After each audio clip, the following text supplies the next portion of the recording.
Are we ready? I think We're so. ready. Yay! Hello. Hi, Hello. Hi. Russ Burton. Welcome back. I'm back. Jenna has Yeah. released me from the bowels of her basement after You so know what? long. I was highly disappointed with your performance, however long you were here. So I had to lock you in your little dungeon for a little bit longer. But okay, now you can Been See, be a released. part Jenna of the people. Jenna tells people that she lives on a slab and doesn't have a basement, but it's really because she converted it to a dungeon. It's true. hmm It's true. It's cozy. Very And cozy. Jess? I've done the shooting another pilot for Mr. Robot. My recurring role is Rami Malek, So you play Rami Malek, playing who Mr. Robot. Wow. mm, I, I I like probably it. could I probably could get away with like lying and saying I was like the stunt double or something, but probably not. just Probably. when you go through McDonald's drive-through, just tell people that's who you are. Maybe you'll get free food Maybe. Mm. or a toy. I don't know. Justin, how are you? Pokemon cards, those are back, right? No? What? At Or McDonald's? My favorite McDonald's like toy collection was when they had the Neopets because they would just be like all the different types and all the I different colors, remember and I just those. really wanted to get like all of them. I remember those. Yeah. hmm I forget which one I had. Oh shit, that was a long time ago. I had a That was ton, so I don't even remember. Like anytime we would like during that time frame, I'd be like constantly asking to go to McDonald's to get them, and I'd be trying to like trade with my siblings till I get the ones I didn't have and stuff I wanted. So it was funny. dang. Yep. hi, I Yeah. miss a Neopet. Hi, Justin. How are you? I'm good, I think. Yeah. You had a little stardom on Tuesday. Oh yeah. You had a little interview, a I little don't know if I'd segment, call that stardom, a little but sure. fame. You're No, it's famous me. now. If you guys Mm. don't already know, Justin was on Neil 604 Atheist channel telling his little deconversion story 2 days ago. So that Woo. was fun. Yeah. It was exciting. We had a good after party too. He is officially kneeled. Yeah. That got out of hand. That got, yes, I know. We were fucking stupid. So, yeah, no. I'm glad you finally did it. That was fun. Did you have a good time? Yeah. Yeah. Cool. Awesome. Please contain your excitement.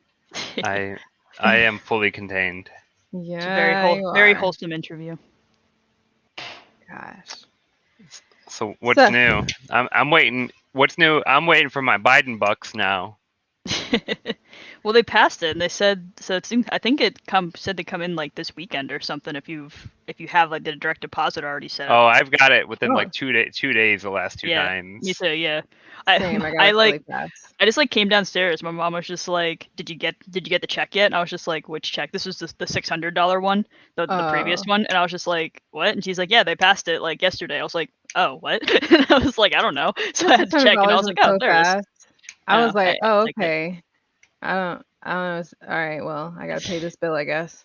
Oh, it's gone. Mm-hmm. All right, bye. Like it just came and It's went. it's And something, then I I guess, guess. yeah, I know one of it because I won't see the full 1400 because I make more than the 75 grand a year. Wow, Yeah. look So at I don't you. know what But she lives in exactly the California, so amount. that's like minimum wage there. I'm Swimming in poor. bank. Mm, yeah, that's why I see. That's why I sit on the floor. I can't afford a chair. Shit's So you real. got a Don't move to California. $400 9,000 count Egyptian cotton Whoa. seven Whoa. layer blanket you got back there. With Excuse every me. pillow is matching. Made with the finest silk and the finest goose feather down. No, I hate goose feather. That Yeah, stuff feels out. Yeah. How many spiders did they kill for those pillows? Quite a lot. Don't be a hater, okay? Jesus. Yeah, I remember one Anyways. time I was on like an Airbnb or something, and the pillow I was given was like a goose down pillow. I just was constantly pulling feathers out of it because it would just be I poking hate Oh out. doing yeah. I would just pillows. pull, and it would just be like, I feel like this is like some sort of like habit, but they're there. I have to pull them out. The worst pillow ever. I mean, it was I, soft. It's just that I pulled It feathers out of it it was constantly. soft. Yeah. for like a minute. Then you try to stuff them all back in, and it's just not the same. It's not. You ever try to No. restuff a feather pillow? I have not No, I just throw experienced it that. away. It's rough. I don't know. In other news, besides that check, apparently I was told that racism is real by You my Really? were family. Wow. Like, retold? yeah, Did you forget? I guess I shit. I was like, oh, thanks. Thanks for reminding me. No, it was because it just happened like an hour ago. Like my sister came home and my mother was on the phone. She was on speaker, and I guess there was some incident that happened where this one lady like accused my mother of like taking her membership card and her debit card or whatever when the lady actually had it in her fucking purse the whole time. Oh, white woman, Nice. typical. Nice. I was like, oh, she was another Karen trying to demand the fact that you took her stuff and you know she took her stuff, and then to insinuate that my mother would try to do some fraudulent action. And this is at work, by the Hmm. way. My mom's a nurse too. Okay. The woman insinuates that she would attempt to do some fraudulent action because quote her photo is on the back of the credit card. And I'm like, wow, that is fucking insane. And then I guess my mom has this little like online store where this one woman tried to accuse her that she wasn't a legitimate seller and that she hasn't received her package. Like mailing issues happens, especially Yeah. now. And then my sister made a comment that, oh, I bet she's white. And I was like, I guess. Like I guess I said it in an odd way to where she looked at me funny and she's like, what, you don't think she is? And I'm like, well, I don't know. I don't know. I put my hands up, right? Jenna, Just you And talking have to about assume the this. worst, This okay? is talking about the person of online, course. right? Yeah, yeah. Yeah. And then she's like, and then my sister's like, well, racism is real, okay? And I'm like, oh, thank you. Thanks for And reminding there's me. never been a non-white person who has ever freaked out about a package online ever. Like Isn't I I it? freaked out about a understand. package. Yeah, I understand that, but like if I it's online, you never really know who's there. Like the thing that happened at the store, like you could see what that person looked like, and you could say, oh, that person, probably had some racist whatever. But Yeah. like just saying, oh, the person online who's complaining must be a white person. It's like, well, it could I also bet be lots I of other bet people. you $5 that it was a white person. Well, I guess That's we'll have to find out. I mean, that's fine. That's not here or there for me. The point was that it just I they always tell me this, right? Because apparently I'm just some type of white person apologetic where I just take this side and I'm just too naive to realistically see that racism is real when I fucking know that, and that's bullshit. It was bullshit Yeah. how that lady treated my mom online, and it's bullshit how that one older white woman treated her at her own workplace. Yeah.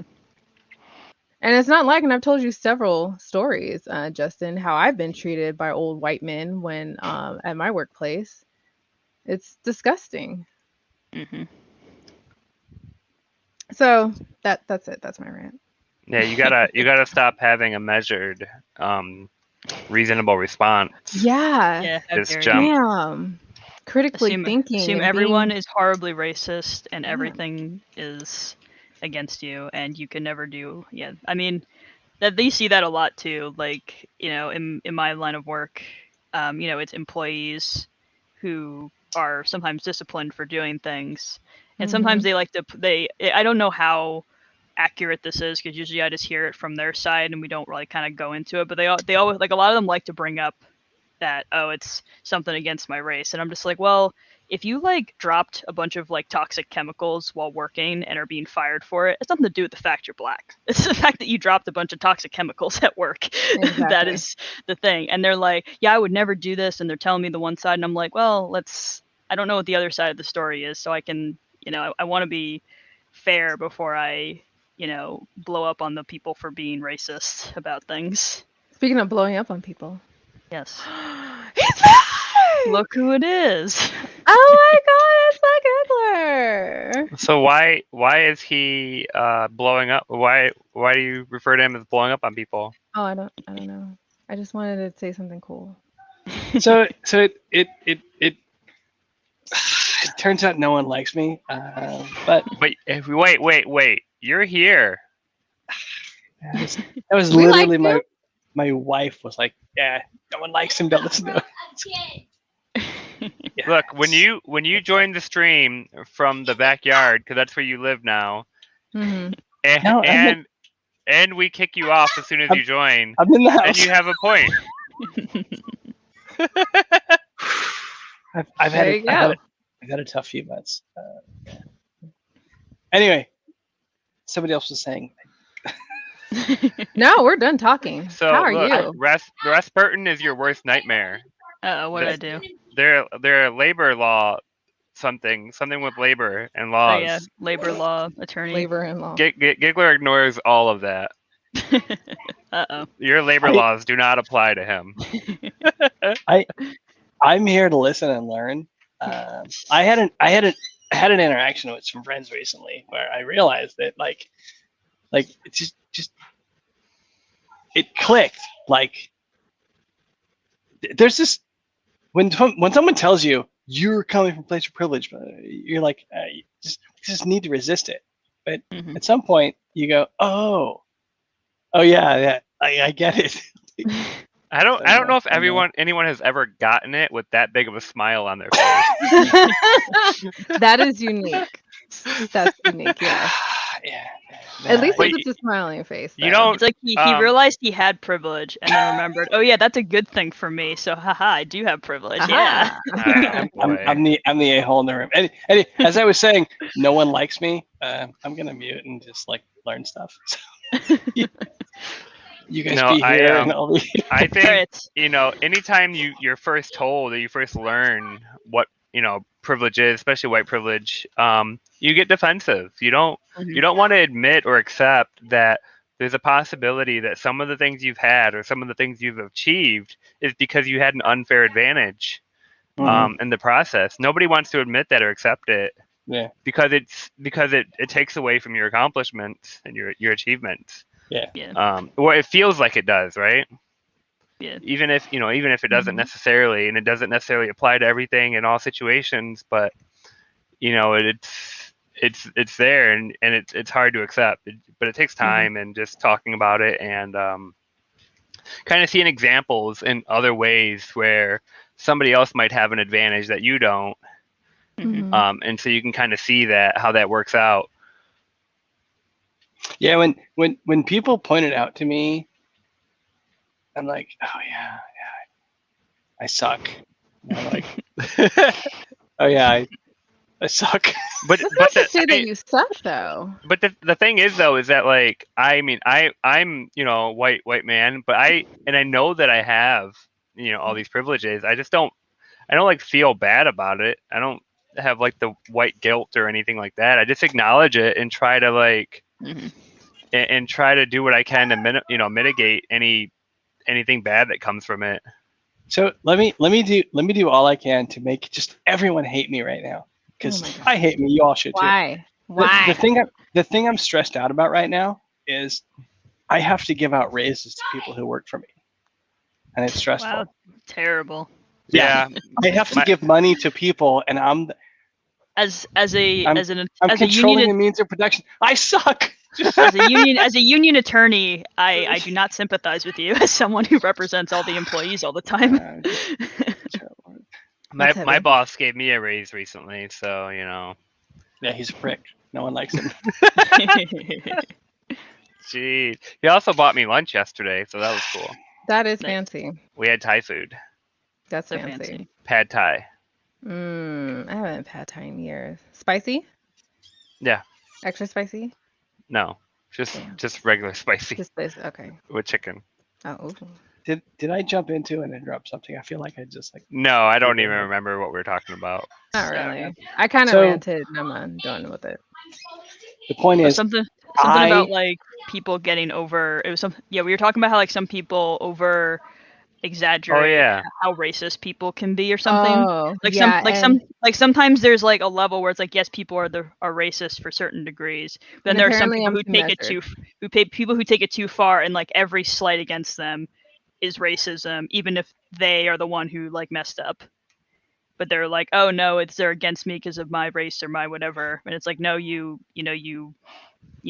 accidentally shredded all the paperwork at your job of important documents. We're not mad at you because you're of a different color. It's because you destroyed a whole bunch of documents at work. Like it's that Yeah. sort of thing where they try to make it an excuse sometimes. I think it's fair to say that, like, in general, people are sort of under aware Mhm. of Mhm. racism. Yeah. Like, they just kind of find themselves in a place of privilege where they go, oh, I don't think about race when I hire, so clearly no one does. Mhm. Or Yeah, I've been seeing that a they're lot not a lately too. victim of it, but the Yeah. people who are victims of it tend to be, Yeah. well, the minority, I They're guess. And hyper so aware. we're under Yeah. aware of it. Yeah, and the people who are victims of it or minorities that are potentially victims of it are hyper aware.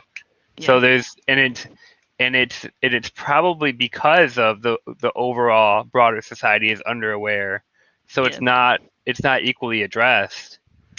Right. That the people that it affects more have to be more vigilant on their end. They have to. They don't have a choice because society isn't doing it for them. Right. Yeah.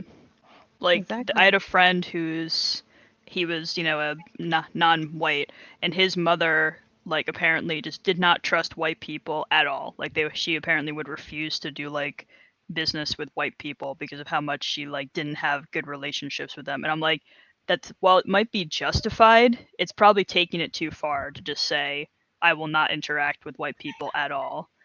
And like, while I understand it's probably from some, like, I don't know the person's backstory, but it's probably from some sort of justification. But to that extent, it's just like way too serious, I would feel. But Sure. again, it's like if they've gotten to that point, a lot of shit must have happened to them. So maybe that's something we need to address instead of really attacking them for being like that.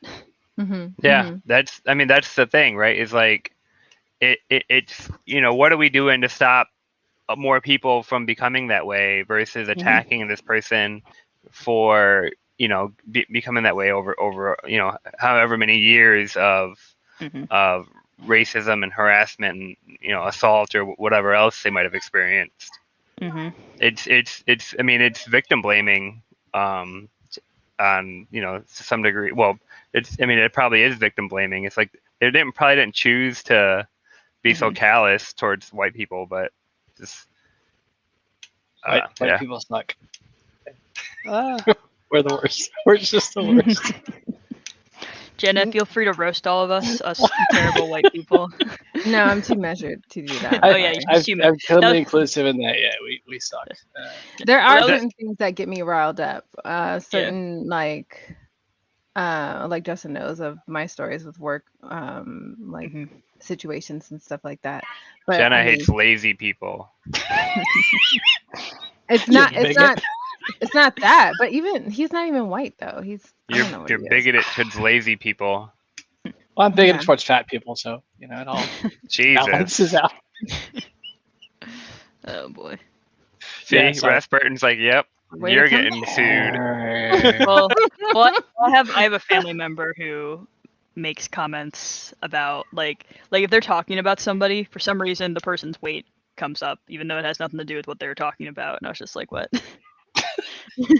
Children. I know. I feel like at some point this makes it so much easier to be a Christian because you could just go, oh yeah, he said that, he's going to hell. No, I didn't mean as far as lazy people. I meant like the patients I encountered when I used to work urology. Because I'll just reference one because they're pretty much all the fucking same anyway.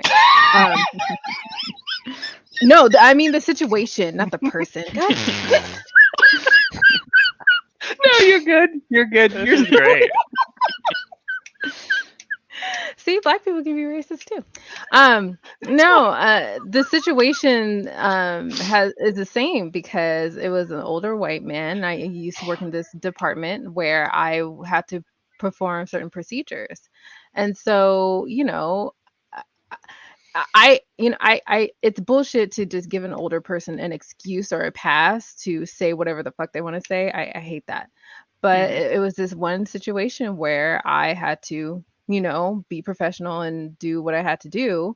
And he just asked me a bunch of like kind of personal and um pushy questions and insinuated that I was an American, that I'm from like the Dominican islands because I look exotic. That was the word he used. Exotic. And Okay. not only is that harassment, but he went further to say, "Oh, I used to date a girl when I was really young that looked just like you," and just said all this stuff. Mhm. And, I'm like inside internally that fucking bothered me. I'm fuming. Mhm. And if it wasn't for not if he had pushed and said anything additional, I probably would have stopped and like walked out of the room and, Mhm. ask for my admin or whatever, or my supervisor.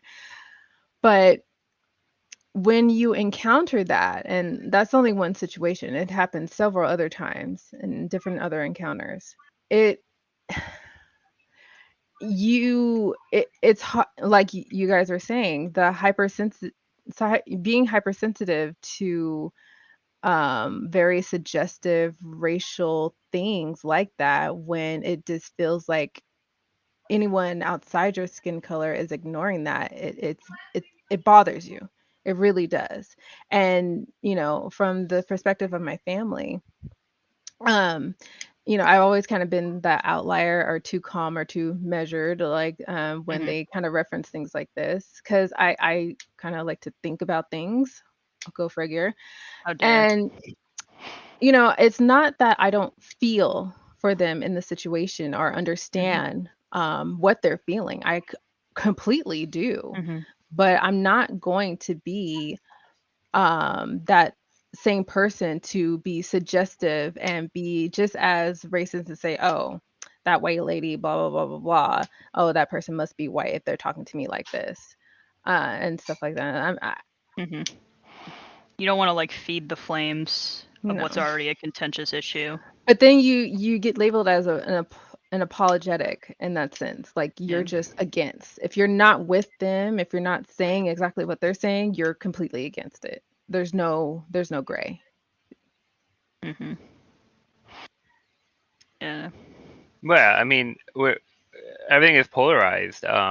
Extremist views are more emotionally charged, um, so it Oh, I carries can hard more pass. weight, and it's harder to counter reasonably and rationally. Yeah.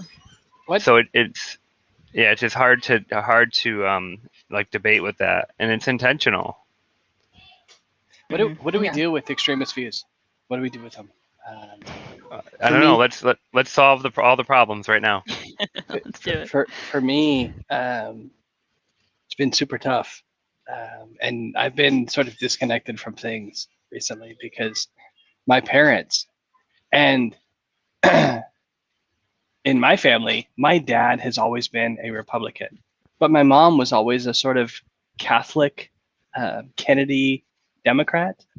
She she's been conservative, but she always sort of identified with the Democratic Party because of John Kennedy. Hmm.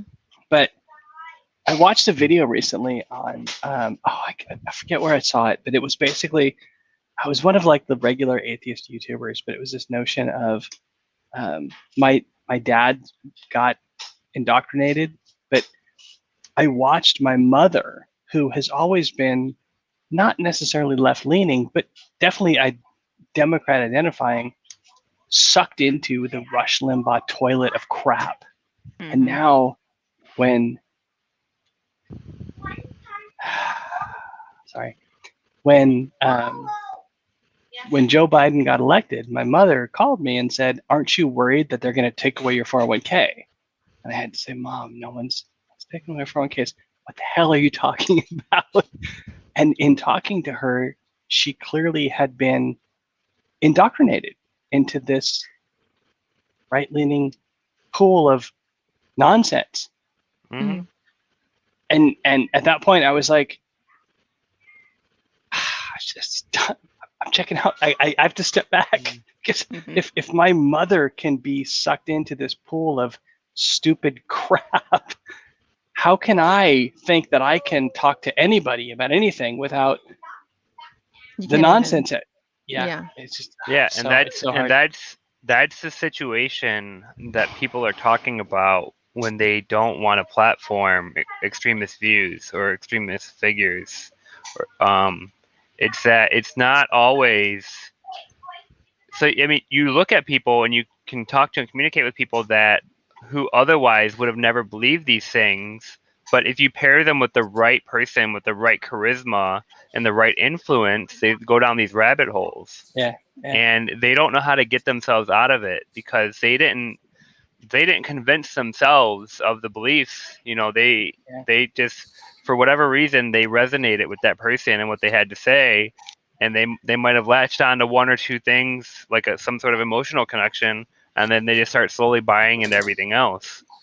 So I mean, you can see it in like real time in situations like that where it's like, one-on-one or whatever, but you put people in front of millions of people and you're bound to get, to convince a lot of people who have never otherwise believed these things. And you can't just say, I'm going to debate them in the public and shoot down all their ideas and make these well thought out, well researched refutations, and that's going to be the solution, because they still have other channels and means of communicating and reaching people outside of that. And if you're convinced that that person is correct, it's going to take a lot more than someone saying, "Oh, they're wrong," just to change their mind about it. Right. Just as easily as they got themselves attached to that extremist view through emotion, you have to utilize you have to throw away that logic and the arguments and things like that, because that's not going to work. They're just going to assume that you're just attacking them. It's always going to feel like an attack. I feel the most effective way is to meet them in the middle and approach it as personal and as emotional as you can. How many of you watch The Line with Matt Dillhunty on Wednesdays? It's a call-in show / like Matt can say whatever he wants and not have to worry about nonprofit stuff. It's on. Yeah. Well, the last person he had on there, and they talked about specifically like changing minds, and I don't recall every aspect of the talk, but it did talk about a lot how it's a lot of emotions. Just throwing facts at people is not really the way to do it. One of the best, I think he was saying, the best way to do it is to, instead of addressing the what, just addressing the how did they get to that information, and just focusing a lot on that. So I guess it is a little bit like street epistemology. Yeah. Towards them, and because if you can get them to realize that the way they got their information was not the best, then maybe they'll reconsider how they found it. But that was you what have they to were talking about. encourage self-critique. Yeah. Because instead of telling them these are the facts, that makes sense. How do you connect with? And this is probably the whole street epistemology thing. How do you connect with somebody whose reality is so thoroughly disconnected from your reality that it's hard to even approach? How do you build rapport? No, I know the build rapport thing. I get that. It's when you have to leap that hurdle of, hey, the sky's not red. Just fucking look at it. Like, the thing you think is real is obviously fucking stupid. It's not real. I think there's a couple different things you have to do there. Is one, you can't expect it to happen overnight. Yep. You have to legitimately build a connection with that person. And one of the things that I think about is in these like crunchy mommy groups that are so influential on social media, is they build a personal rapport and personal connections with other parents, and that once they've developed that, they'll start believing anything that the group believes. So with that, you have to legitimately spend time with them, legitimately care about what they believe and why and how they got there, and ask questions and actually listen and understand how they got there. Yeah, And understand that there's some actual pack animal mentality that will try to. There's parts of your brain that want you to go along with the group. It's because it has to do with tribalism. Absolutely. Yeah. Yep. Yeah, it's no And- different. I would go further than that, Malty, and I would say that when it comes to your brain, everything about your brain is working as hard as it can to stop you from coming to truth and to keep you from coming to that tribal mentality. Everything about your brain has evolved towards believing what your tribe believes. You have to hop a hurdle to go, wait a minute, that's dumb. Even if it's dumb, I mean, Yeah, I can again, agree to that. it's not like focusing on the facts and trying to say, oh, the facts are stupid, I'm going to tell you why they're stupid. It's because as soon as you do that, they're going to close up. But it's more of, I guess the two main things is, how do you get to the truth, and also, do you care about the truth? Because if they don't care about the truth, then you're kind of stuck. You don't know, you can't really go anywhere with them anyway, because they don't care about the truth, so they don't want to move on. And then it's, how do you get there? And if you can try to talk about how do they get to that truth, and whether it's a reliable method. Well, you also have to use their care for you as a tool. So if they care for you, they think that you're a decent person, that you're intelligent, that you come to reasonable conclusions, and they care about what you think and how you got there, and you can explain your side to it and just show that there is an alternative way of thinking from what they're used to, then they won't be so adamant that theirs is the only possible way, the only possible path. Giggler, it looks like he is dying.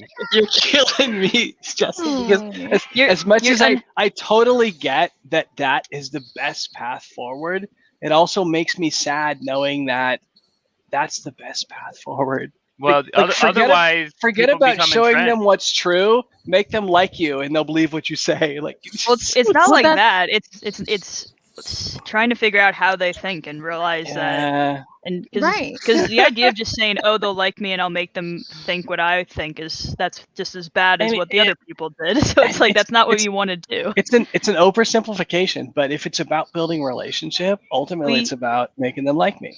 Well, you use the rapport you use the rapport so they don't just say, oh, you're just some like liberal, or from the other side, or just some conservative asshole who's trying to convince me. It's like, no, this is my friend.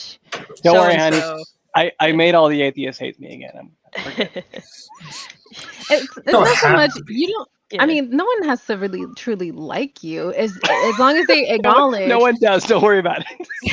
No, as long what I'm saying is, as long as they acknowledge and see that you're a decent person, then you'll have that initial willingness for someone to sit down with you and listen to what you have to say. You initially have to build that bond and connection before you can, and once that's established after maybe several conversations, then you can kind of move into laying out, actual facts, or laying out the truth or perspectives or things like that, and demonstrating how in certain situations, okay, this is racist, this is wrong, whatever the conversation is. It has to start with the emotion first.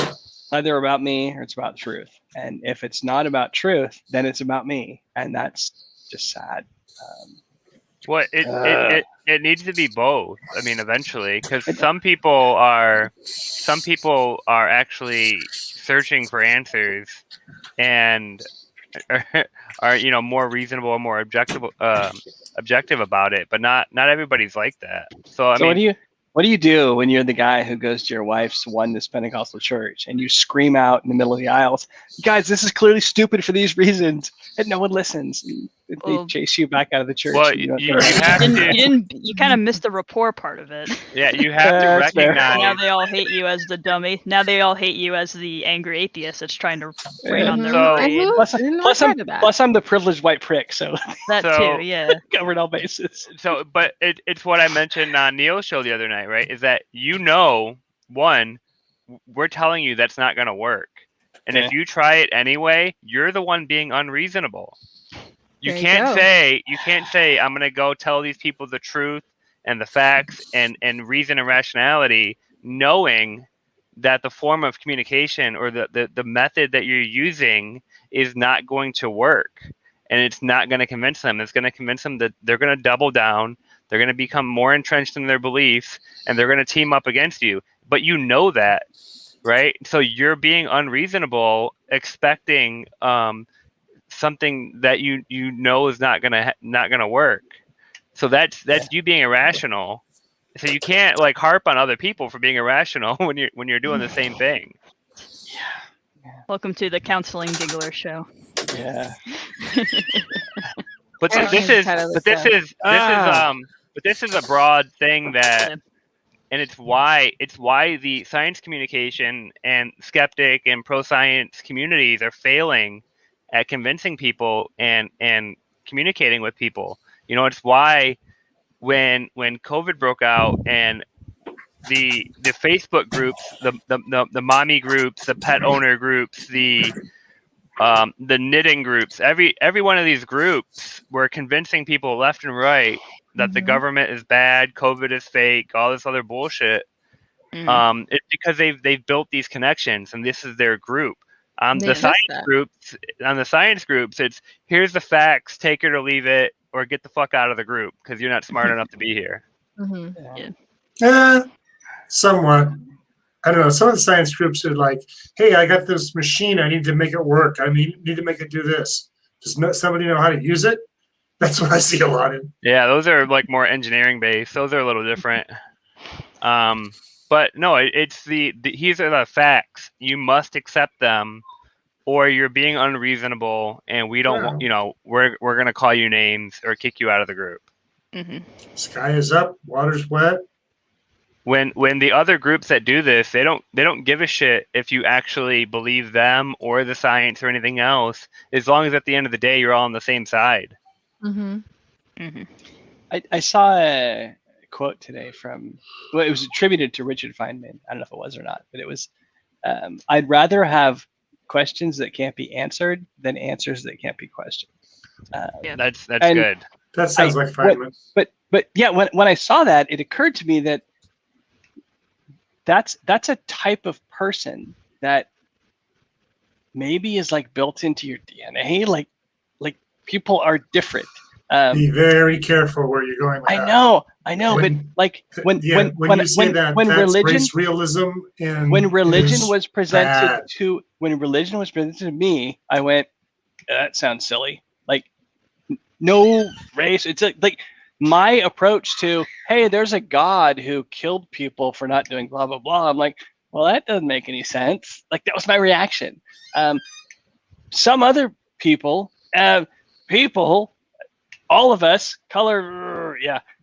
Some people look at it like some people would prefer, for whatever reason, oh gosh, the cosmological argument, right? Yeah, nothing can happen without a cause, so clearly God happened without a cause, and they go, oh, there, problem solved, and they're so happy with it. I'm like, wait a minute, God didn't have a cause. What are you doing?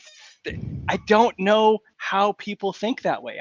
I fundamentally don't understand why somebody could go, I can't figure out why this could all happen without a God, therefore God, and then wait, why God? Oh no, dude, totally, we're done. God, we're going to lunch. Like, what is happening? I mean, it's a combination. It's a combination of like, yeah, I'm sure some, factors of how you were born has something to do with it, but it's also like how important was the belief in your life? How were you raised?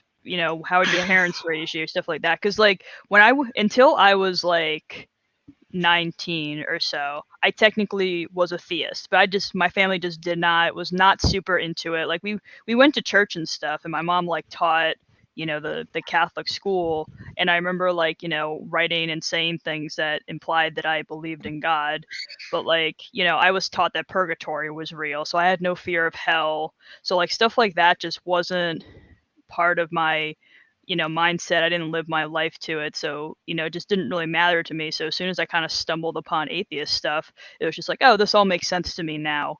Yeah. Like, okay, it makes sense, I'm an atheist, and none of it makes sense, blah, blah. Some people, if it's just entrenched, they have Mhm. defensive mechanisms that are trained into them from, their time there. And we just also have natural trained This is going to sound like a things. disagreement, maybe, but what about your siblings? What was their path? My one sibling, same thing, kind of, I don't really know exactly, but it's probably along the same line. The other one's autistic, so he's severely autistic, so nothing doesn't really apply to him.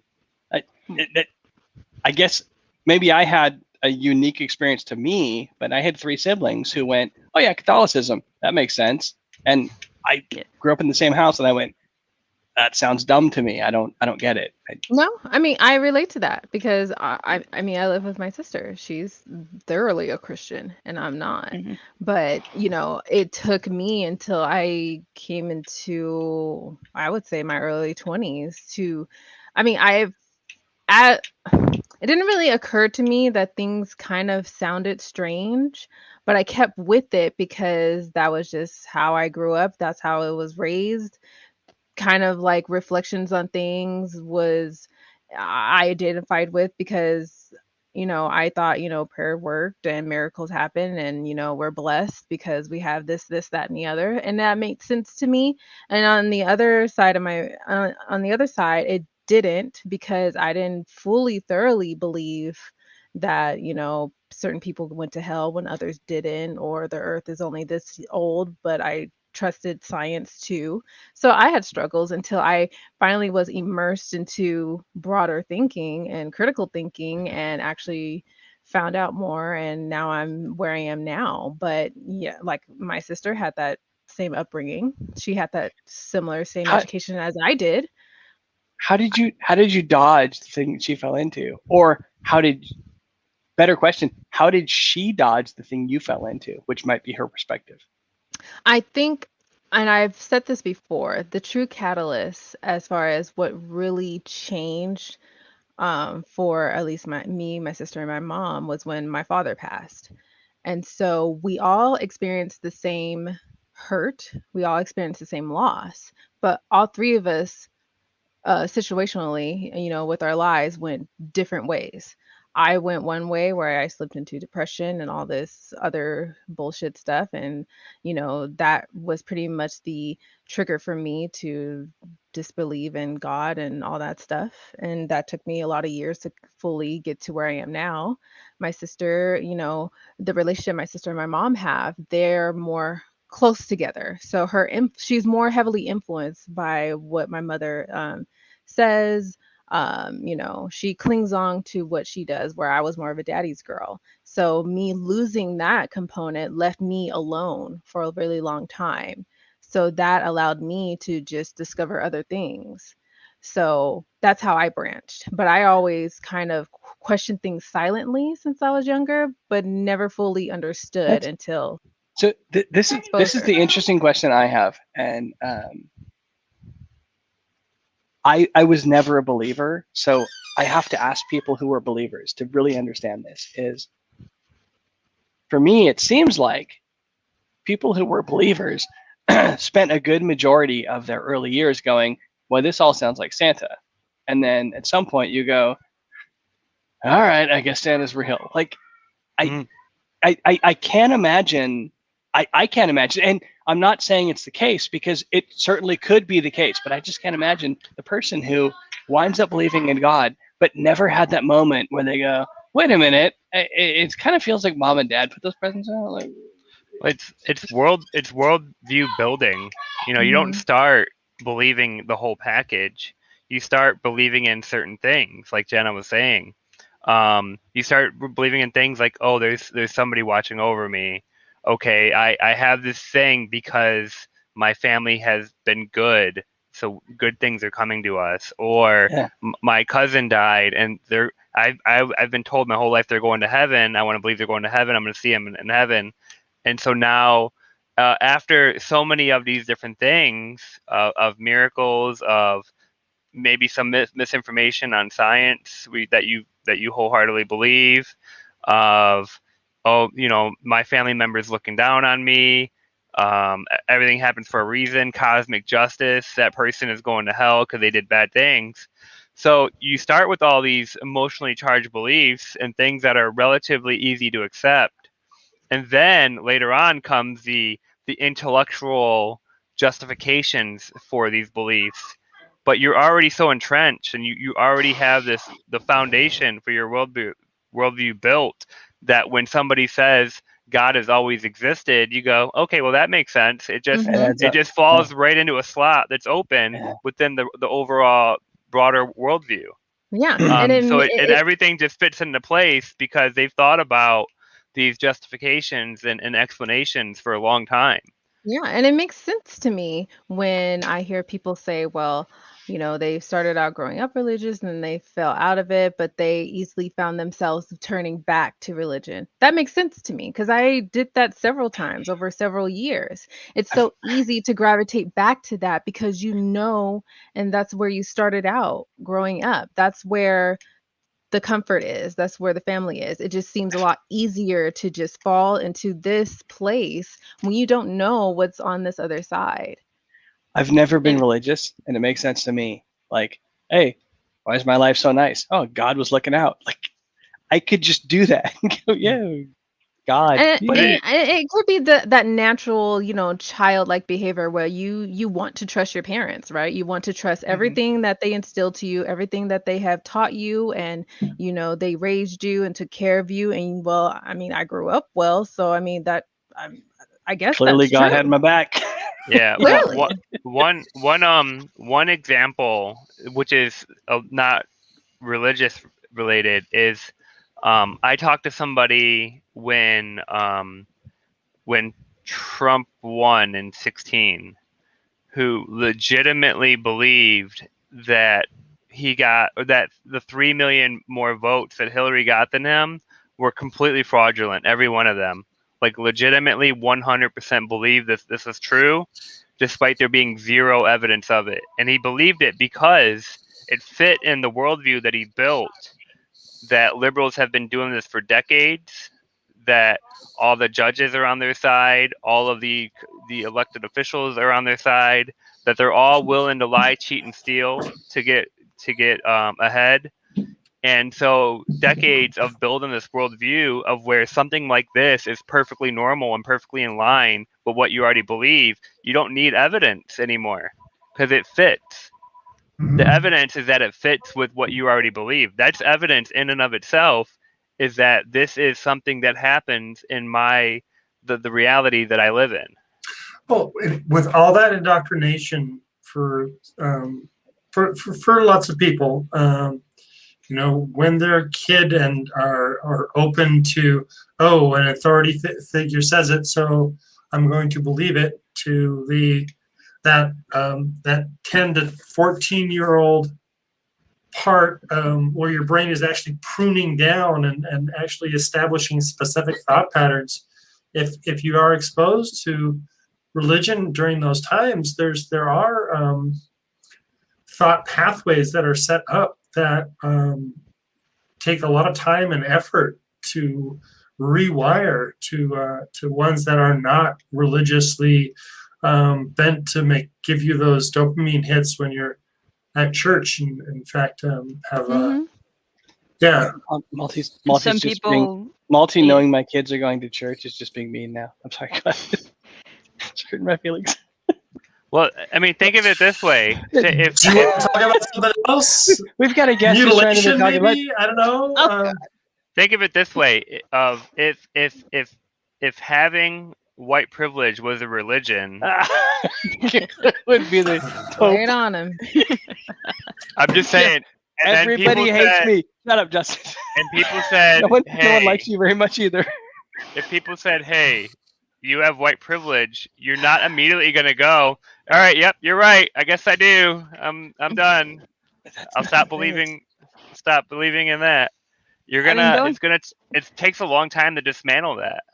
And going back to what Giggler said, maybe if we were able to scan people's brains, there might be some people who are more prone to it than others. Because there are some people who, they get told the God story at the age of 7 and are like, that's weird. And other people are, they fall into it. But it's also we can't tell the difference between, if you take two fundamentalist people and one of them is able to be convinced and the other is not, you're not going to tell from the get-go. Like, how many of the atheist community of Austin people, like the big host and everything, were, preachers or like on their way to become preachers or really deep in the religion. Now they're like super atheist all-stars, and you're like, you could never tell. So you have to approach each person as if they can have their mind changed. And even if it's, not, even if it doesn't work, maybe you put that seed of doubt in some people.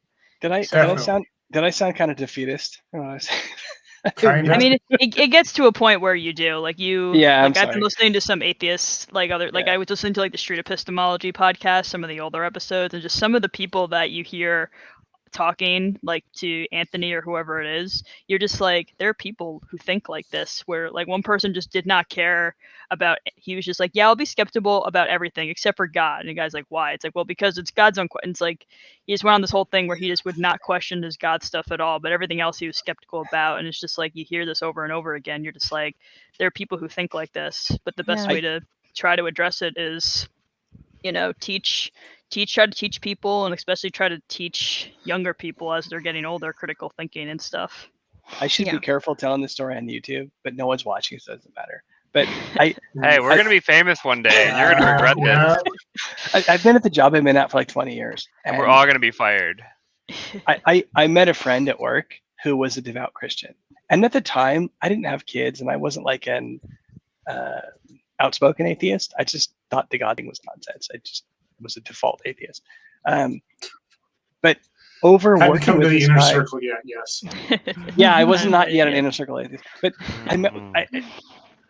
me and this guy became friends, and we realized that he was a Christian and I was a non-believer. Yeah, it was prior to the whole AXP, blah, blah, blah. I wasn't outspoken. Just, we disagreed on something. We started having lunch together on a weekly basis, and we became friends. Over 15 years, he finally came to me one day and he goes, yeah, my beliefs are ungrounded and make no sense. Oh, wow, so you're a non-believer? No, I'm still going to stick with this. Like that was the result of 15 years of effort of convincing somebody your beliefs are unfounded. Yeah, but this is pretty much who I am. Yeah. Yeah. It takes a long time. I can't imagine how much longer it would have took me if I just did not randomly one day look up the atheist experience again on YouTube. And it Well, wasn't even atheist experience. what It is- was like a live Yeah. stream talk heathen. What I is found the the- Discord, and that was it. What is the thing that? Hmm. What is the magic that makes that happen? What I guess I was could- your dad religious? Jenna? me? Oh, her. No, Jenna. I mean, I would safely say that he believed. I don't think he was like super religious, but he went to church because that was just, If you didn't That's know what if he you- was super religious, he wasn't super religious. Yeah. you know what? I honestly can't tell. I think I mean, it's probably like with my family where they're believers, but they don't like pray at the dinner table, and they don't like tell That's you fair. you're going to That's hell. fair. Yeah. every Yeah, but time, I like, mean, yeah. the question is if you weren't left alone when he died to kind of go on that journey and that path alone to question things, you would have had that same or similar reinforcement, like positive reinforcement, the same that your sister has, where reconfirming her belief every day. So there's no time for reflection and to question things. I mean, but so when somebody's telling you every day, say you got a raise at work, or it's a nice day outside or something, and every time something good happens, you say, "Oh, thank the Lord," God bless us, blah blah blah. mhm. That just leaves smaller and smaller gaps for you to question these types of things. So you don't have a reason to. Yeah, I literally today happened, like, because my organization is expecting a raise, and we finally get paid tomorrow, and my mom just said, "Oh, thank God, thank the Lord," and all this other stuff, and I'm like, "Yeah, got that money." I don't, you don't have a response, but if you're right, if my father hadn't passed, who knows where my perspective or where I would be now, just based on that. It could have just been easily that, just like that. I didn't really have like a truly personal bond with him. It was building up to that. I was still fairly young and away at college at that point. But I think eventually, as I would have gotten older, then yeah. I don't know if I can truly say my dad was super religious or into it, but he was a believer. There was still would have been some degree of affirmation to where I would have still been a believer now. Yeah, and you wouldn't have had the same catalyst to question it, to truly question, and to ask these questions of why does this happen? Why do these types of things happen? Right. Why would something like this happen to me? It stuns me, the number of people, and in this case, the number of people is like 2, but the number of people I've talked to where I've said to them, you grew up in a Christian culture. Everything you knew was Christian. Yeah, and you believe in Christianity. If you grew up in the Middle East, you'd be a Muslim and you'd feel the same way you feel about Christianity. And they said, yeah. And I went, how do you not see the problem? And this happened at least twice where I walked this person through this and they went, of course, if I grew up in the Middle East, I would be a devout Muslim and I would feel about Allah the same way I feel about Jehovah. Oh, How do you not see the problem? I feel like with that though is Allah, like some people believe that like Allah, like all the Judaism, Christian, and Allah, they're all kind of the same God. So maybe pointing it to like Hinduism. Like I understand some people the difference. I get but, like, that, but yeah. in these particular situations, and there were 2 of them, I really pressed the point. Like you would be bowing to Mecca every day. Like you would be going to Christian hell because you thought Muhammad split the moon in 2. And they're like, yeah, of course I would, because that's my culture.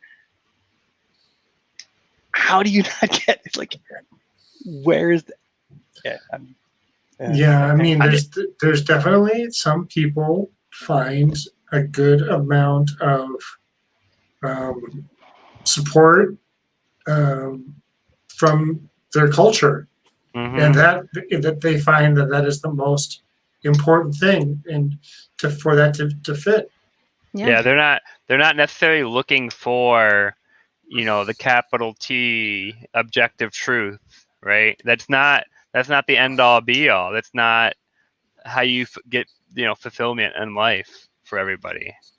Here's the craziest thing that I'll say on this episode. Then I'll shut up. Whoa. We're in for a bombshell here. Wow. Yeah, no, Cynics. No, you're not. Because I'm about to drop them off. I think they're right and I'm wrong. I think that we evolved as humans, that you go with the culture tribe, that like the thing that makes you believe the nonsense is the thing selected for by natural selection. And the thing that makes you go, who says don't eat the red berries? I'm going to fucking try those red berries. That's what gets you killed. And I happen to be the guy going, I don't think so. I'm going to try the red berries. Who grew up in it.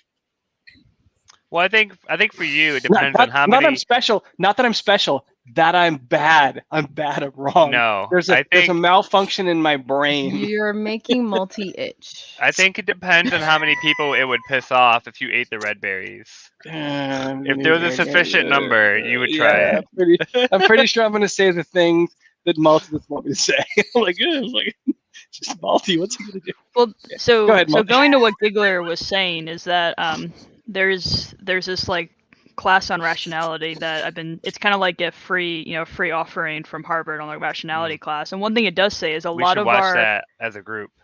It's a lot of different episodes. So if you want to watch all like 22-hour-and-a-half classes, go right ahead. We'll do a weekly series on Discord. Yep. There you go. But one of the lessons was they talked about how a lot of our reasoning did come from just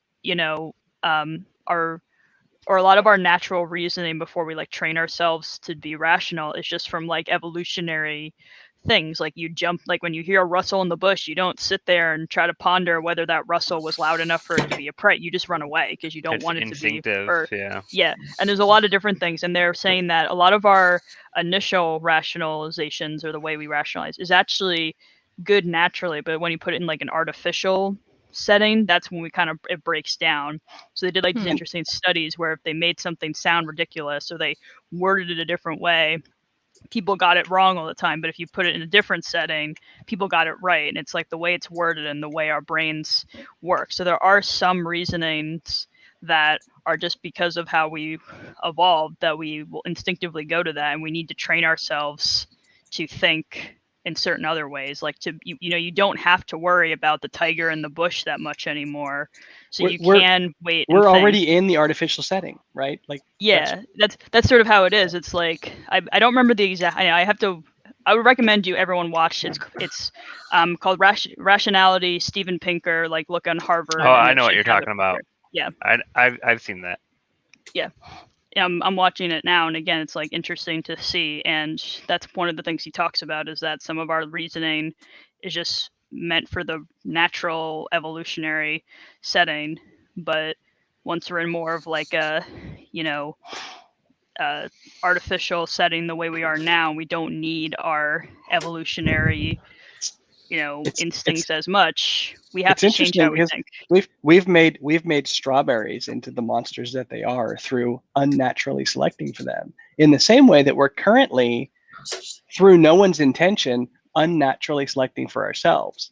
Like we have created a space where whatever would have caused you to be less successful via natural selection in early humans doesn't apply anymore. You just and in a sense, that's a good thing because we're looking out for each other and helping those who need help, which is great. But it means that natural selection is kind of turned off to some extent, which is good. Yeah. Probably.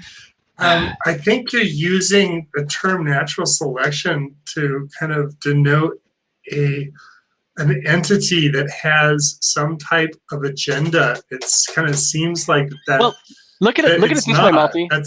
Look at it this way. So it's the idea of natural selection is that natural selection means the environment selects the traits, right? But we're now in a place where we are making the environment. The environment's not selecting the traits. We're selecting the environment that is then selecting the traits. I think there's different ways to look at that, in that to that degree, to the degree that nature is selecting anything, we are also nature and natural. So we are equally the environment. We can modify the environment to better suit our needs, but we're just a product. We're just a product of the same natural selection, and to that and to extend that, anything that we do is still, if we can call it, the separation between natural and artificial selection is humans, specifically humans. Yeah. We just call human intervention artificial. The separation is blurring and will continue to blur until it doesn't exist anymore. But one thing that it really bothers me is they quote like half of the second law of thermodynamics. And you're like, okay, well, you're trying to make a point, but let's get the entire statement out before you make your point. So when you say natural selection, you're trying to encompass the changing allele frequency by competitive breeding through natural selection. When you said you were talking about me? Yeah. Yeah. Don't listen to me. I'm not a biologist. I'm a computer scientist. I'm just speculating nonsense. Okay. Just tell me I'm wrong and we'll put it aside and go to the next like I guess what he's saying is that like the traits that would work well if we all lived like in the forest as like a natural, or not natural, but like if we lived in the forest as like a tribe, 1,000 years ago, are not not specifically the things that helped us 10,000 traits. years ago, and it worked slowly. We have quickly changed our environment to where it's not the environment changing us anymore, because we're changing the environment more quickly than the environment has a chance to change us slowly. And I understand where you're coming from, because natural selection works on populations, and it selectively breeds for advantages within populations. Right. But we can artificially modify the environment to to perpetuate those things that would normally be selected out of the population. Mhm. And you know that's where the whole misrepresentation of all of this comes from with eugenics and kind of trying to breed out certain characteristics. Is that they think they can do that within a small subgroup, a subpopulation. It doesn't work that way, but so we're too global, too intermingled, to I think to kind of like effectively modify the broader gene pool, but we keep modifying the environment to fit the existing gene pool. I'm just hearing that what I said before might have had an attachment to eugenics. Is that? No, Did I make that connection, or did you? Oh, I probably did, but it's Okay. people thinking that they can breed out certain genetic variations from populations. What is it that makes all of us sort of inherently reject this notion of like you can fix DNA? Like we hate that, and we're right to hate it. But Well, why are we because right to hate it? We DNA. know it's wrong. it's a disconnect because when you can understand, okay, this is what DNA is, and people explain phosphate, sugar backbone, okay, amino acids, making proteins, okay, workhorse of the cell. But to actually trying to say a phenotype or a gene makes you do this, people try to make those jumps, and it doesn't work that way. We don't have a clear enough picture of how a one person who has, say, a specific promoter for testosterone versus another person whose promoter is a little bit different, how that changes their behavior. We can't tell you that. This just got super weird. But what do we do when we can make those decisions? I think we will be able to. Yeah. I think we'll be able to within 50 years. Yeah. This is super creepy, and I hate it. But we will be able to say, "Hey, we can eliminate Down syndrome." So this combination of DNA that could have been a person will have Down syndrome. Yeah, no, we're not going to do that. Like that gets super, super creepy. Down syndrome is a problem with division of the cells, not a problem with the encoding of the information. Whatever it's like an extra chromosome or something, right? Whatever the thing is, we're going to get to a point where people can say, this is the specification I want, DNA-wise, for my child. And then it becomes this big moral yuckiness, and it's a massive yuckiness. I'm glad I'm not going to be there for that yuckiness. I had my kids already. We just did it the natural way. In 20 years, they're going to find a way to extend your life 20 more years. No, and then at some point, you're going to creep along to the line where they offer you to live forever. I'm a huge fan of what was it? Silent Green. What was that show? No, it was that show with that woman I like. Altered Carbon. No, The Good Place. The Good Place. Where they found the problem with heaven was that you lived forever, and they fixed it by saying you could leave heaven. Like nobody wants to be around forever. That's not a reward. That's a massive punishment. and they literally, not to spoil it for anybody, they fixed heaven by saying you could go, okay, really, I'm done. I've had enough. I'll be back. I'll come back later. Yeah. And for anybody who has young children, you totally get, yeah, I'm tired. I just want to, it's like if I could go sleep and not wake up, that would be awesome. I think Matt Dillahunty said it once, where like he'd like it if he could extend his life to as long as he wants, and then once he's done everything he wants to do, then he could just turn the off switch off or whatever. Yeah, when I've taken all the paths in my favorite video game, I'm finished. It's not how forever. As someone who's taking care of an aged parent, that's not how it seems to be happening. Yeah, Multi. How did I get onto that? Why did I make it so depressing? I'm sorry. I don't know. I had said that. Where are my naked children running in the background? Don't We need to break the tension. advertise. Where is my distractions? Where's my children? Yeah. Well, welcome back, sir. It's good to be here. Yeah, good to have you back. Yeah. I've missed you, Malty. You know what else I've missed? I've missed what's his name? The Lord of Levels, Vern. I got so accustomed to hearing his voice every week, or several times a week, handing things off to you, Malty, for the Q&A and go back and forth. And I had heard this vague, I don't know where I heard it, but I heard a vague mention like Vern's going through a tough time. But he popped in. Where were we? Was it the? It was Ask a Cast and Crew. Yeah, the cast and crew. So he popped in and he kind of explained what was going on with him, but it sounds like he's largely gotten through the stuff he's gone through, and he sounded pretty happy. So it's good to hear his voice again. Yeah. Yeah. Well, let's hope. That's So, good. somehow missing Malty's voice made me think of Vern. I miss him too. Yeah. Because Multi just has that sultry fever. That We're gonna do our Malty multi does. segment. voice. Okay. I don't know if Malty knows So- it, but there's like a pile of people who tune into the ACA shows on Discord, and then like Malty's voice is this soothing, warm, fatherly type. Fatherly. We love you, Malty. Yeah. I'm getting that. Yeah. Very much appreciated. I just Well. heard that Malty is the dad MC.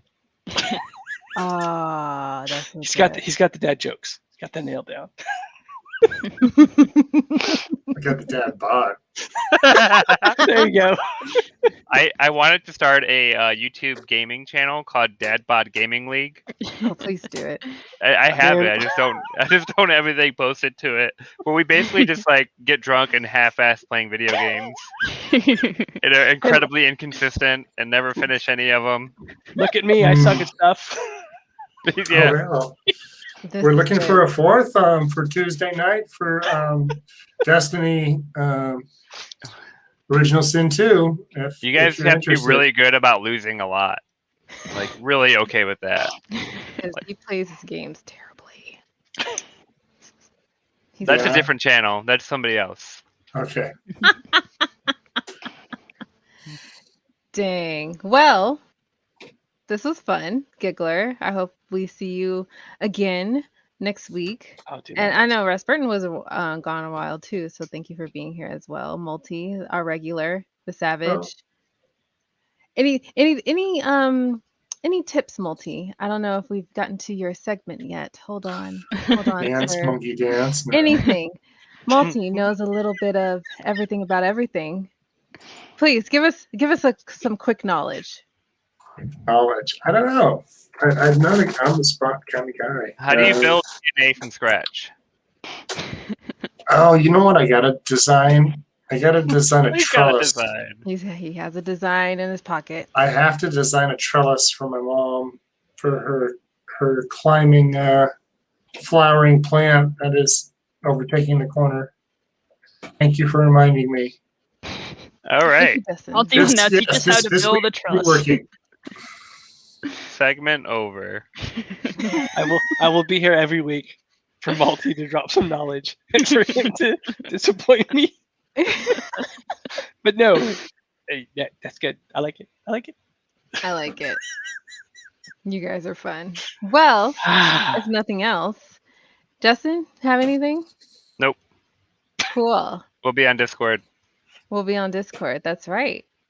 It's a thing we Join do. us. Everyone on should do it. Discord. Everyone should do a Discord. Yeah. Everyone. Yeah, we'll be in the Discord. Tiny.cc/IFDC. You can find Justin on Facebook.com, Skeptech, and Twitter. I finally added the fucking Twitter. I can't figure out your handle sometimes. I'm like, it's not the same thing as Facebook. Why you gotta be It's- different? Because it's easy to change. That's true. That's true. I like it. And you can find me, of course, on Facebook.com, Black Female Atheist, and Twitter at Jena_BFA. Multi, where can we find you? You can find me on the Discord, the Atheist Community at Discord. Yeah. You can check me out on the nonprofits. I'm hosting episodes probably once every 3, or at least once every other, once every third episode. You'll see me there too. That is true. Thank you. Ross Burton, where can we find you? So you can find me lurking on the IFWAS Discord every once in a while, but I'm also at Twitter at Rasburton, where I Ooh. mostly also Ooh. lurk. I like the lurks. Giggler, Professional lurker. now that you are one server down, Yeah, I'll be hiding from my wife and kids, pretending to work. If you know anybody who has a bachelor's degree in computer science, looking for a job and willing to move to Southern California, please send me a resume. I'm desperate to find people to help us. I'm looking at you there, Justin. Just don't be fat. don't be fat. That was not me. I never said that.